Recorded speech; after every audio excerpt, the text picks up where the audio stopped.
Okay, I'm gonna do a scan of the room. This is where I'm gonna set my phone. And then here is the area. Here's my patient. Here's my supplies that I'm gonna be using. And I'm gonna set my phone up and prop it up here.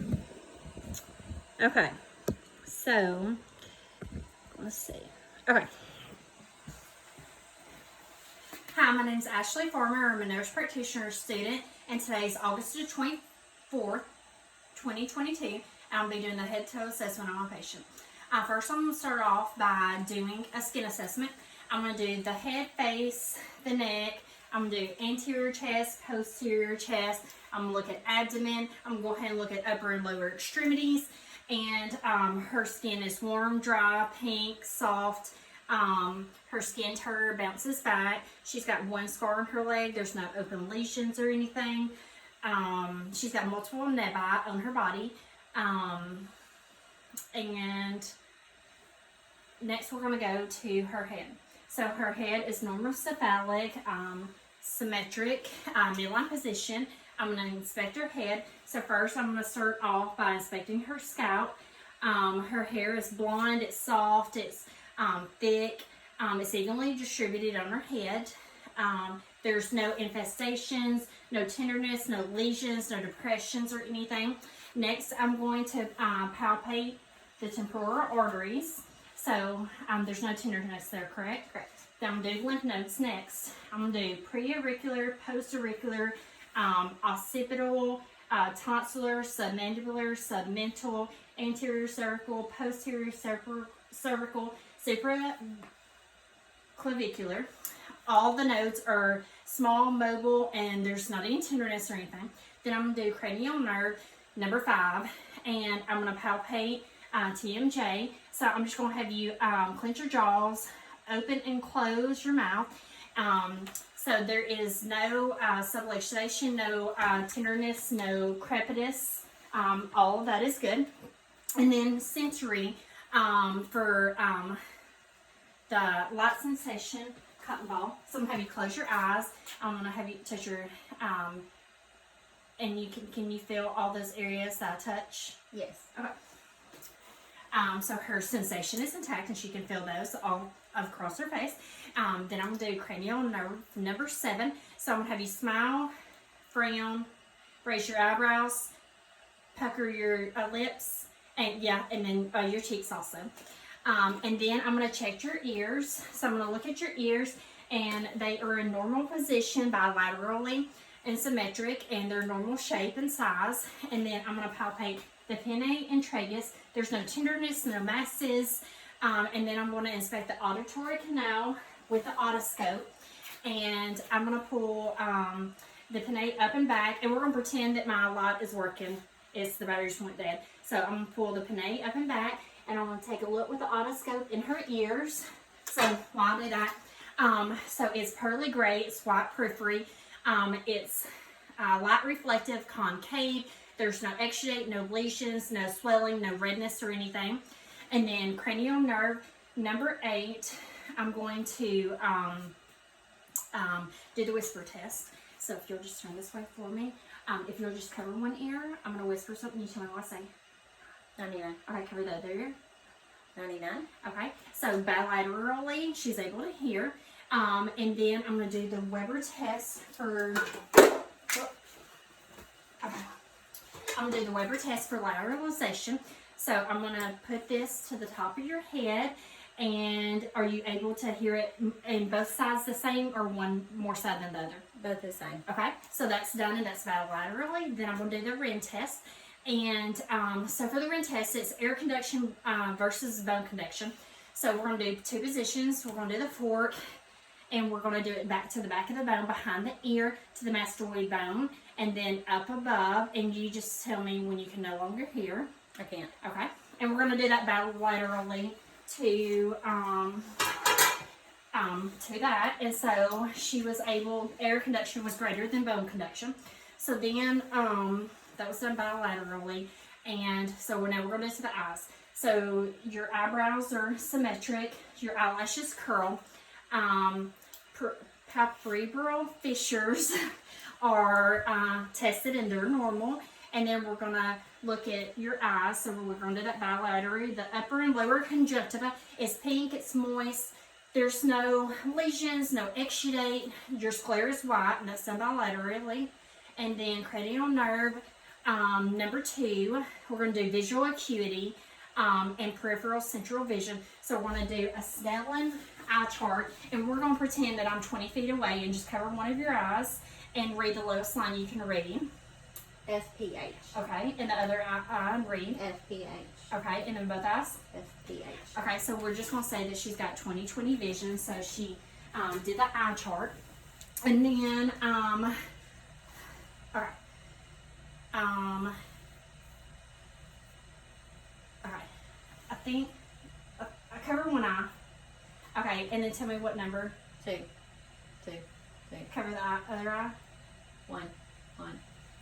Okay, and then, okay, so with the eyes, I'm going to go ahead and look at your nose. So your nose is midline. It's central to your face. It doesn't look like there's any deformities or anything.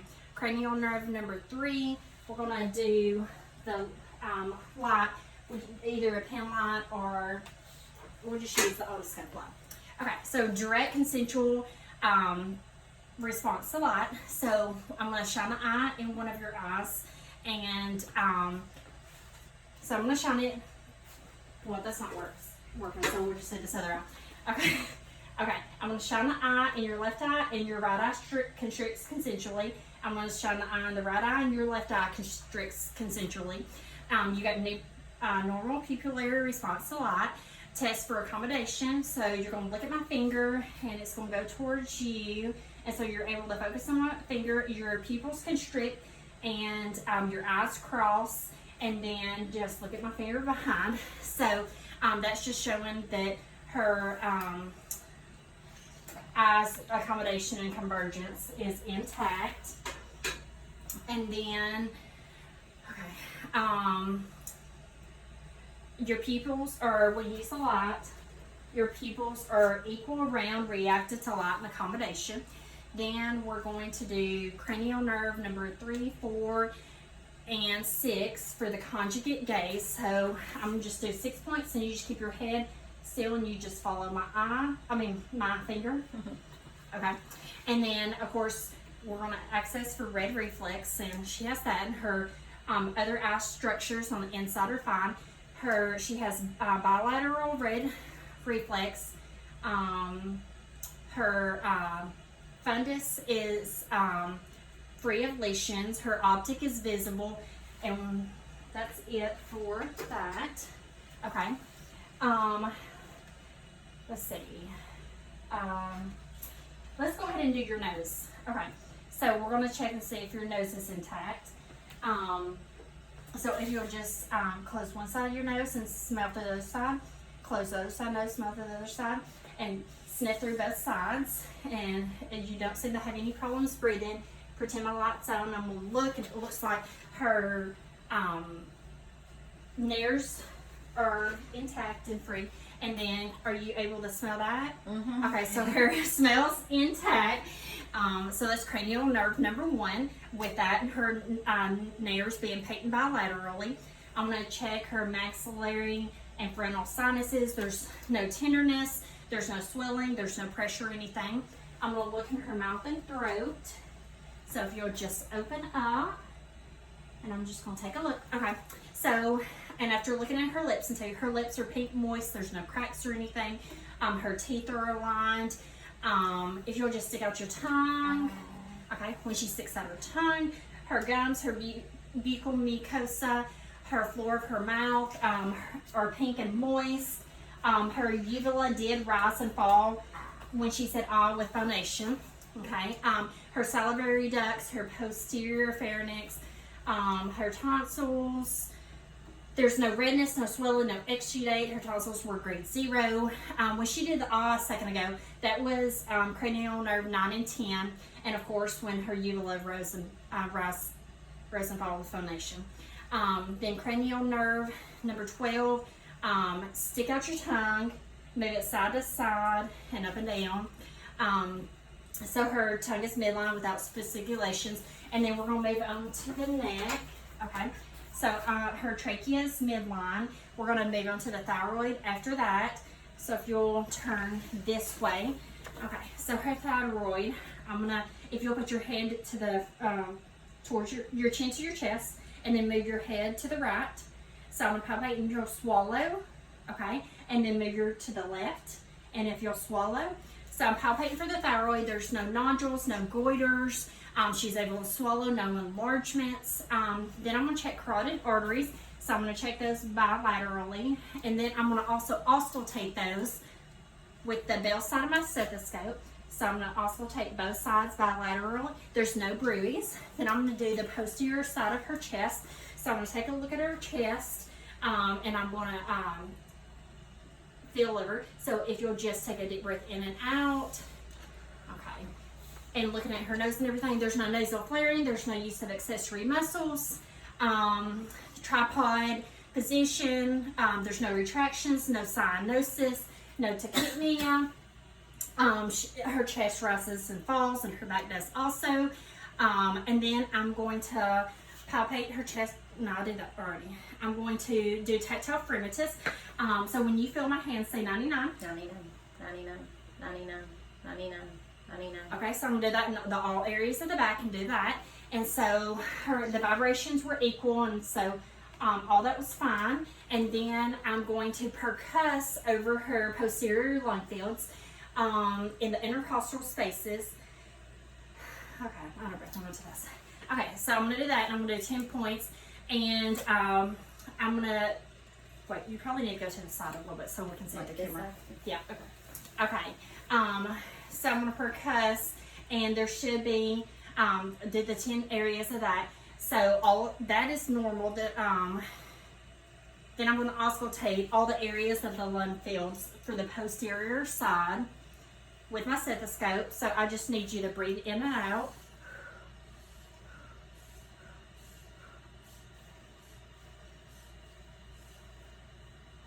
Okay, so I went through that really fast.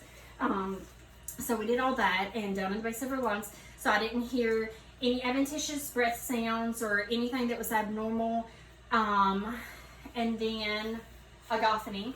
So I'm going to listen to you, and I want you, every time you feel my stethoscope move, I want you to say the letter E.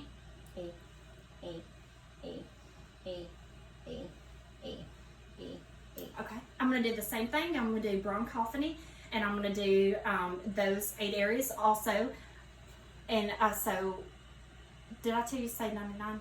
Okay, say 99. 99, 99, 99, 99, 99, 99. Okay, so I'm going to say that was 8 areas. So there was no consolidation or anything. Oh, I got to do this again. You need to whisper. So I'm going to listen to the 8 points also. So now you're just whispering 99. I'm going to pretend I'm doing the 8 areas. So whisper 99. Okay. And then the anterior of the chest, so if you'll just move back this way. Okay, so the anterior of the chest, of course, we already looked and seen that it rose and fallen, that she's not having any distress. And we're going to listen to all the areas of the lung fields, and she's just going to breathe in and out. And I'm going to listen.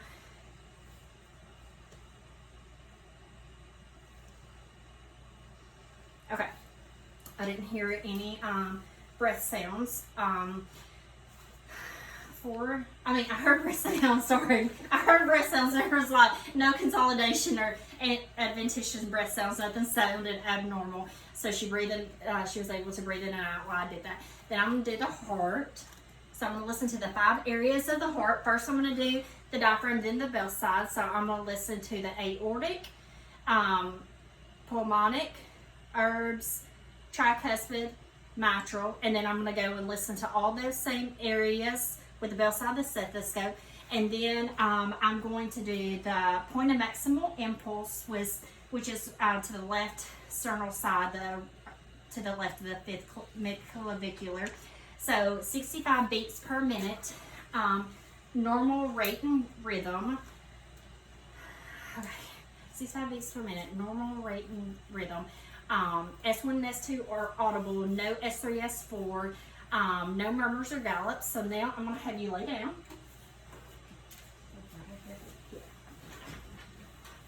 Okay, so she's going to be laid at a 30 to 45 degree angle. There's no heaves, no lifts or anything. We're going to look for any jugular vein distension, and it doesn't look like she's got any jugular vein distension.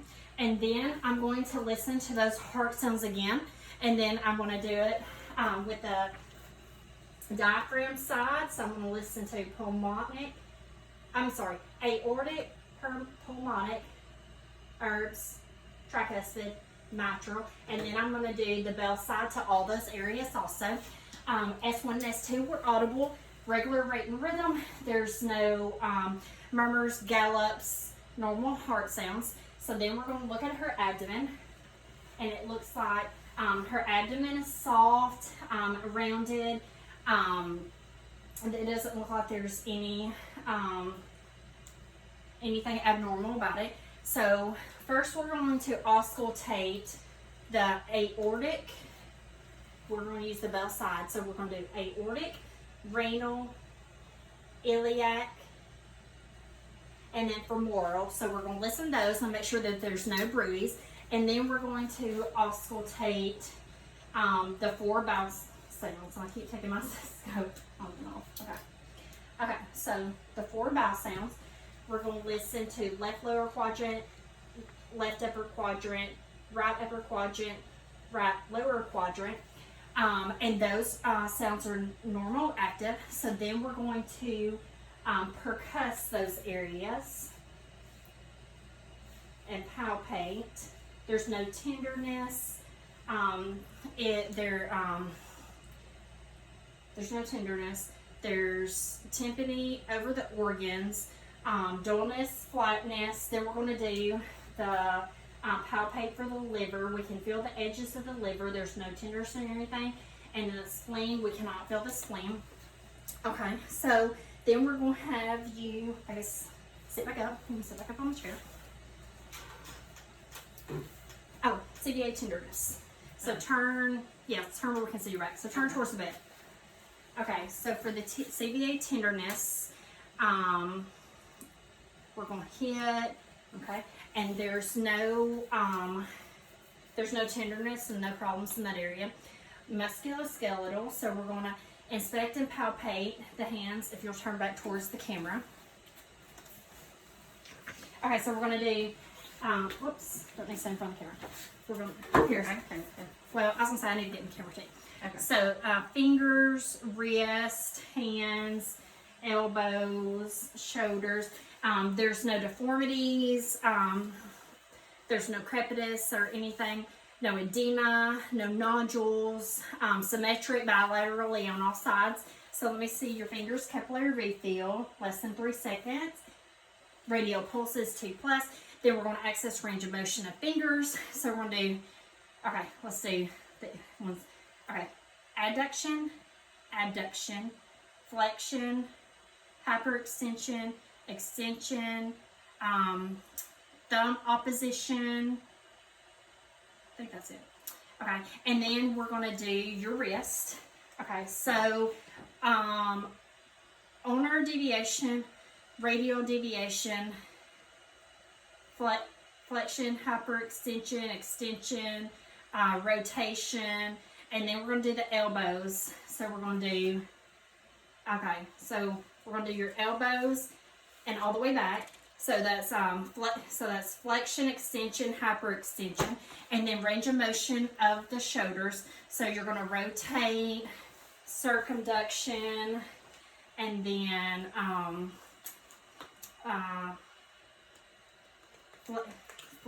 flexion.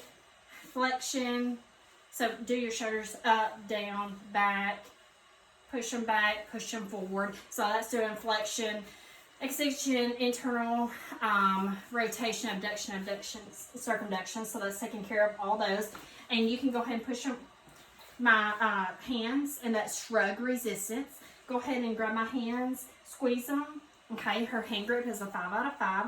Okay, so then access for strength of the biceps and triceps. So biceps, okay. So just, there you go, resistance. And then we'll do this side, and so, okay. So that's a 5 out of 5 for that. And then we did the cranial nerve number 11. That was the shrug that we did for that. And then, okay, so the cerebellar coordination is the finger opposition. So do the finger opposition and touch your fingers and hand flip flop. Okay, so that takes care of the cerebellar coordination. And then, okay, I need to do, if you'll close your eyes. Okay. Okay, close your eyes, and then I want you to tell me, hold your hand up, what's in your hand? Paperclip. Okay, so that was stereognosis, and then, can you tell what I wrote in your hand? 3. Okay, and so that is graphesthesia. And then upper and lower extremities, we already did that with the warmth and everything. And then we're gonna, let's access, if you'll just close your eyes, can you feel me touching your upper and lower extremities with the cotton ball? Okay. Okay, now let's see. Hold on, I gotta think. Let's do DTRs. Alright. Okay, so we're gonna do brachioradialis. So I'm gonna see your wrist and use the flat side, and we're gonna do deep tendon reflexes, and then the biceps inside elbow. Alright, so I'm gonna put my thumb here on the inside of the elbow and hit that. Did that really do it? And then the tricep, so the back of the arm. So let your arm go limp. And then I'm going to do it here, and then I'm going to do that, and that's going to be your triceps. And the patellar, let your leg dangle, and do Okay, so the patellar, and then Achilles. So what you're going to do is you're going to dorsiflex your foot, and then for the Achilles, I'm going to hit on the back of her. I felt that one too. On the back of that. Then Babitsky, I'm going to use something sharp. Here, can you do your foot this way so the camera, I don't know if the camera can see. Okay. And then we're going to go out and in towards the big toe. And then I'm going to inspect and palpate her toes, her ankles, her knees, her hips. There's no redness, no swelling. There are toes. Her capillary urethral is less than 3 seconds. I'm going to check her dorsalis pedis pulses, and those are normal 2+. Okay, you can visualize that now. Okay. And then range of motion in your toes. So for flexion, you're going to put them down. Okay, and then extension up, hyperextend, and then you can do your toes apart. Yeah, adduction as apart, adduction as you're close together, and then range of motion with your ankles. Dorsiflexion, pull up, aversion, move foot outwards, inversion, move foot inwards. We did rotation. Okay, plantar flexion. Okay, plantar flexion, put your foot down, and then we did rotation, we did inversion. Okay, that's with the foot. Okay, now the strength of your ankles and your feet. So just press down on my, okay, open up, and then push. Okay, so her ankles and her feet, 5 out of 5 for resistance, and then her knee, we're just gonna have her push against my knee forward and then push back. So both, we're gonna do those bilaterally, so that's 5 out of 5. And then with her hips, with hips resistance, so just push your hips outwards and inwards. Okay, so that's 5 out of 5. Okay, so you can stand up. We're gonna pull this forward.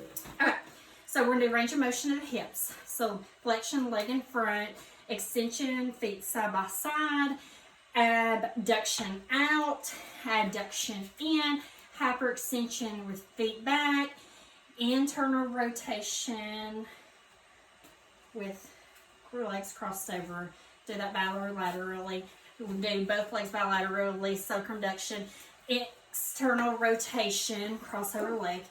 Okay, then range of motion with the knees. Flexion, pull knees up, Okay, straighten them out for extension, straight for hyperextension, and then can you hop on one foot?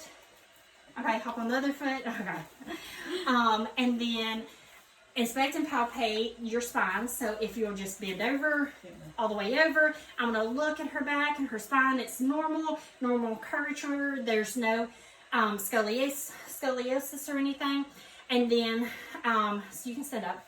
Okay, so we're gonna do the range of motion of the lumbar spine into cervical spine. Okay, so if you will turn this way, and if you will turn your head side to side, and up and down, and rotate. So we're doing flexion, extension, hyperextension, lateral flexion, rotation, and then if you will put your arms up, cross them. Sorry, this way. Oh, I'm sorry. Cross them, and rotate back and forth. Okay, and rotate. Can you rotate this way? And forward, backward. We did lateral flexion, hyperextension. We did all of them. You bent backwards, right? Okay, so now Romberg. So we're going to ask the Romberg. So put your feet together, your arms at your sides. You're going to stand, keep your eyes closed. So we're going to pretend we're doing this for 30 seconds. And then you're going to close your eyes 30 seconds. And if you keep your balance and everything for the 30 seconds where you're standing and keeping still, and then that's normal for Romberg. And we did the hop in place. Okay, walk that way towards the thing, frontwards. You can open your eyes if you don't have. I've got them open. Okay, and then turn around, and then walk back towards me, and then turn around, and that's normal gait. So I think that's it. So hopefully we get it done, and thanks to my partner for helping me.